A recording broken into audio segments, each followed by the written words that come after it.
The Uncharted series was the beginning of what I thought was a dark period for Naughty Dog. Going from Crash Bandicoot and Jack to Uncharted, with The Last of Us on the side, was quite a change for the studio, and it was a change I personally wasn't really that thrilled about at first. Going from bright and colorful all-ages games to third-person shooter adventure games that are basically modern Indiana Jones movies was foreign to their fans at first. Thankfully, the fun characters in Indiana Jones-style archaeology grew on everyone from the get-go, the only problem being the subpar gameplay. When Naughty Dog released Uncharted 2 Among Thieves to amazing critical acclaim, they fixed that one problem. Now we have finally arrived at Uncharted 4, A Thief's End, the end of the Uncharted series. Naughty Dog has a lot to prove coming off the incredible success of The Last of Us, and the end of a popular series is a hard thing to nail. Does the thief's end come quick, or is it an end worth savoring?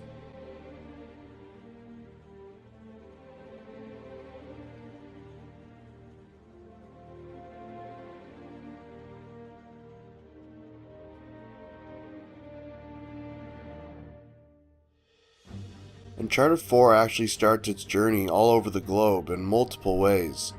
You start on a boat fighting off a bunch of goons only to be thrown overboard and sent back to Nathan's childhood. Then you are sent to Panama and finally off to the adventure proper.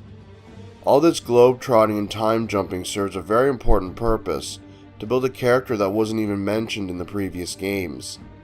That character is Sam Drake, Nathan's brother. Not only is he central to the plot of this current game, he is central to Nathan himself, being attached to his growth throughout the series. Sam is a welcome addition to the series. He's got his humorous side, but is mostly an awkward and slightly more serious character that is hellbent on acquiring the pirate captain Henry Avery's treasure. Like any Uncharted game, things aren't going to go too smoothly for our aging treasure hunters. Like you'd expect, an army stands before them and is typically one step ahead of our would-be heroes. Like usual, the writing is spot on, even if it does fall into the same traps as the previous games. Sudden twists are pretty obvious, and the all too convenient ability for Nathan and Sam to figure things out with no real hints. The story may fall into the same beat often, but it adds things that help smooth the plot out, mainly the relationship between Nate and Sam and the growing mountain of marriage problems between Nate and Elena. There is constantly new pieces of dialogue fleshing these characters out more and more, and it's a joy to experience. I was also pretty worried going into this game knowing that it's the last in the series. Usually games that have the unfortunate job of ending a series fall flat, and if your final entry was to have an unsatisfying ending, well, you'd be up a very certain creek without a paddle. Thankfully, Uncharted 4 A Thief's End has a very satisfying ending, probably the most satisfying ending I've ever had the opportunity to experience. That's not something I can say very often. If you have any love for these characters, you'll get your fill of them in Uncharted 4.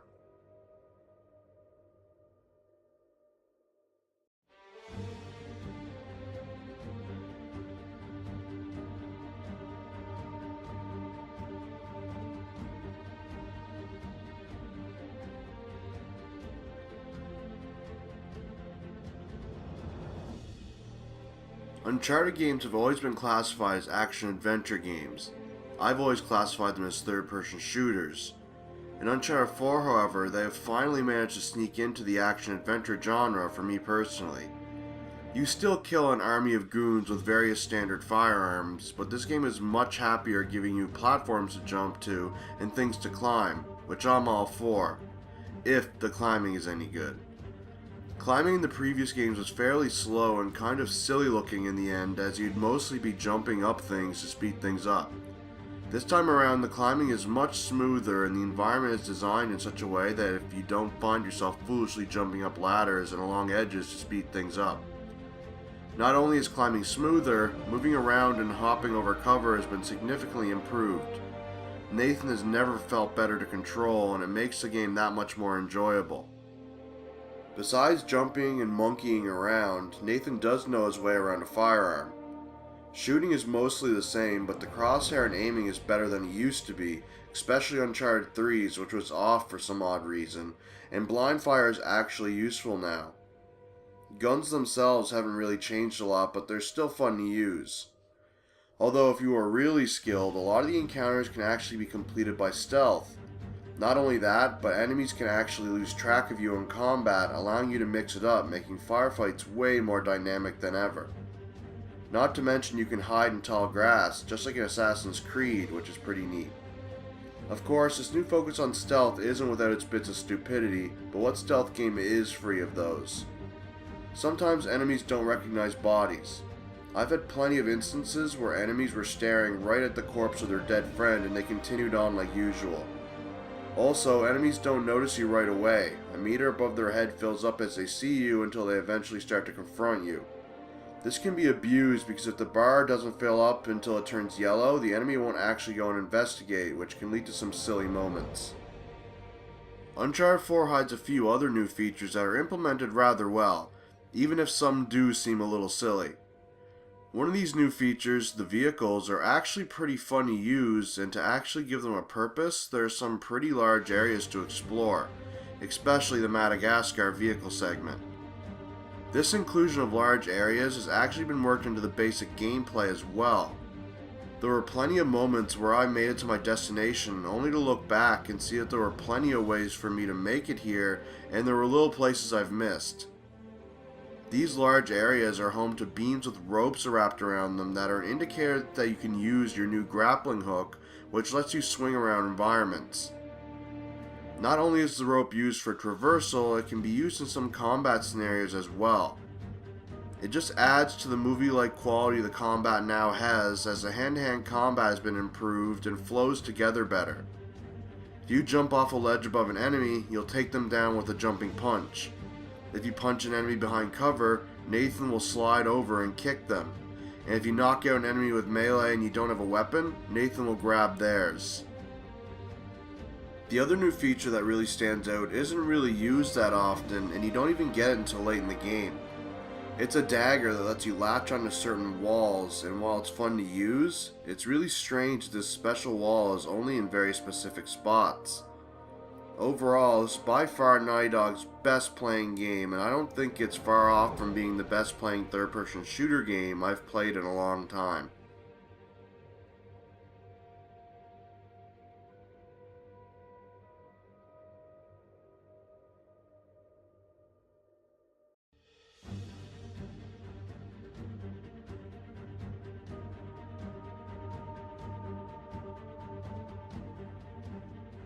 The Uncharted games have always sounded and looked fantastic, so it's no surprise that Thief's End does as well.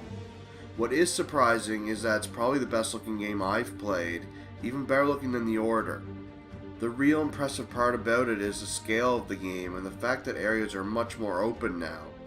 When I first set out in the wilderness of Madagascar and was able to drive around a large area and get out whenever I wanted, I was floored. Not only is Uncharted 4 technically stunning, it's bright, colorful, and environmentally varied as well. It's also got some of the best animation I've seen in a game. Nathan's movement and death animations have all received a massive improvement, as have the combat animations and little details like characters getting wet and dirty.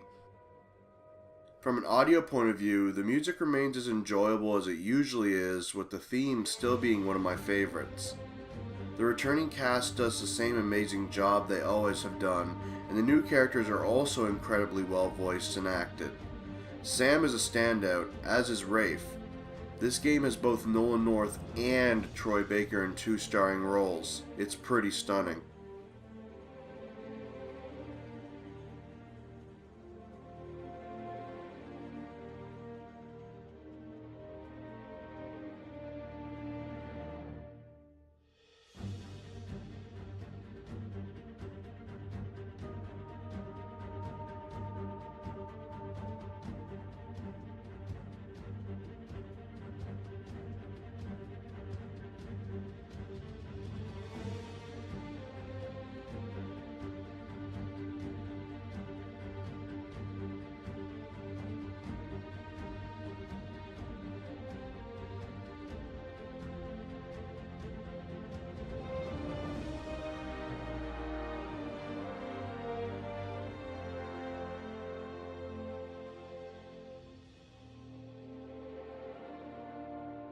The Uncharted series has been throwing around Sir Francis Drake's motto, Sic Parvis Magna, or greatness from small beginnings, since the beginning, and I couldn't think of a better motto to associate with them.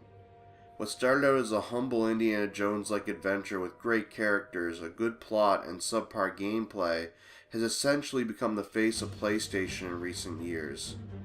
These characters have had plenty of fun dialogue, exciting adventures, and many stories to share with us over the course of 5 games. We join them on their adventures through hell and back, a thrilling train battle, escaping from a collapsing building, wandering through the desert, hanging out the back of a plane in mid-flight.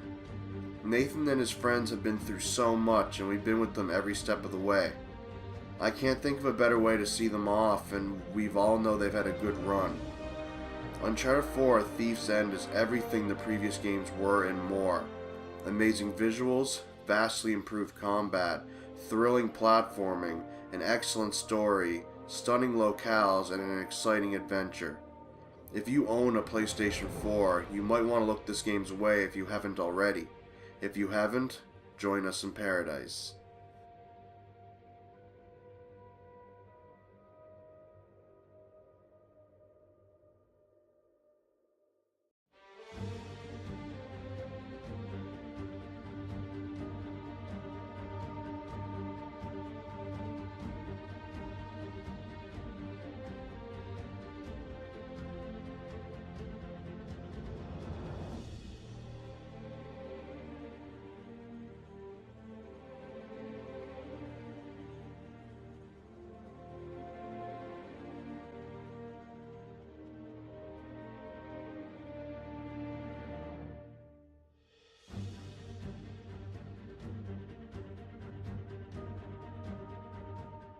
Thank you for watching, I hope you enjoyed it. Let me know what you think in the comments below, and if you're up to it, why don't you check out our first Let's Play that's going on. Until next time, see you later.